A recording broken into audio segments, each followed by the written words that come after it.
আমি গিয়ে কি করতে পারতেছি সেখানে দেখেন, ওসমান হাদি আমার একটা কালচারের লোক। তাকে যখন মেরে ফেলা হলো, বাংলাদেশের সবচেয়ে বেশি নিউজ কাভার করছি আমি ওসমান হাদির, মানে এই কালচারাল সেক্টর। তাকে মেরে ফেলার পরে যে কোনো জায়গায় যে কোনো, এবং আমি জনমত সৃষ্টি করার, মানে তারকাদের মধ্যে শোবিজে আমি জনমত সৃষ্টি করার চেষ্টা করেছি যে আপনারা কি জানেন কিনা কালচার, মানে শহীদ বীর ওসমান হাদির বিষয়ে আপনার বক্তব্যটা কি, আপনার বক্তব্যটা কি। কারণ আমি জানি তারকাদের একটি স্পিচ এটা অনেক ভ্যালুয়েবল। তারকাদের একটা বক্তব্য, মির্জা ফখরুল ইসলাম আলমগীর বা ওবায়দুল কাদেরের বক্তব্য যতটা না ছড়ায়, একজন তারকার বক্তব্য মাস পিপলের কাছে চলে যায়, গ্রামের মানুষের কাছে চলে যায়।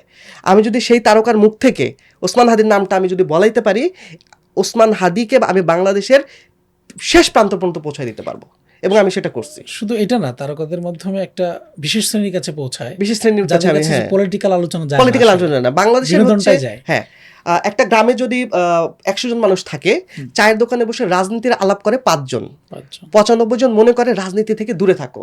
এই 95% কি করে? তারা খেলা দেখে অথবা তারা গান বাজনা দেখে। এই 95% তারকাদের মধ্যে ডুবে থাকে।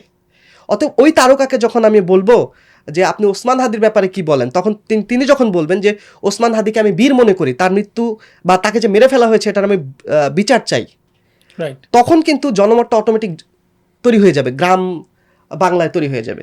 এখানে আরেকটা জিনিস বলে রাখা ভালো, আমরা যারা ঢাকায় থাকি, আপনি আমি বা আমরা যারা একটু শিক্ষিত বা একটু এলিট ভাবি আমরা নিজেকে, আমাদের কাছে একটা তারকা শুধুই তারকা, আরে ও অভিনয় করতেছে, নাটক করতেছে, দ্যাটস ইট। তার ভ্যালু আমার কাছে নাই, সে আমার কাছে একজন ফিলসফার না। সে যদি বলে যে শিবলি আপনার উচিত কোট পরে থাকা, আরে তুমি কে? তুমি ভাই নাটক অভিনয় করো, তুমি তোমার ওটা নিয়ে থাকো, আমাকে ফিলোসফিক্যাল জ্ঞান তুমি দিতে আসো না। কিন্তু গ্রামের মানুষ একজন তারকাকে, একজন ক্রিকেটারকে অনেকটা নিজেদের ফিলোসফার হিসেবে ভাবে, নিজেদের অভিভাবক হিসেবে ভাবে। আজকে বিশ্বাস করেন, আজকে যদি শাকিব খান বলে যে আপনারা সবাই 4টা করে বাচ্চা নেন, যারা সাকিবিয়ান আছে এবং হচ্ছে গ্রামের অনেক মানুষ মনে করবে সাকিব বলছে 4টা করে বাচ্চা নিতে, অতএব 4টা করে নিতে হবে। কারণ তাদের কাছে একজন অভিনয় শিল্পী শুধু অভিনয় শিল্পী না, তাদের কাছে একজন অভিনয় শিল্পী বা একজন ক্রিকেটার অথবা একজন মিউজিশিয়ান হচ্ছে একজন অভিভাবক।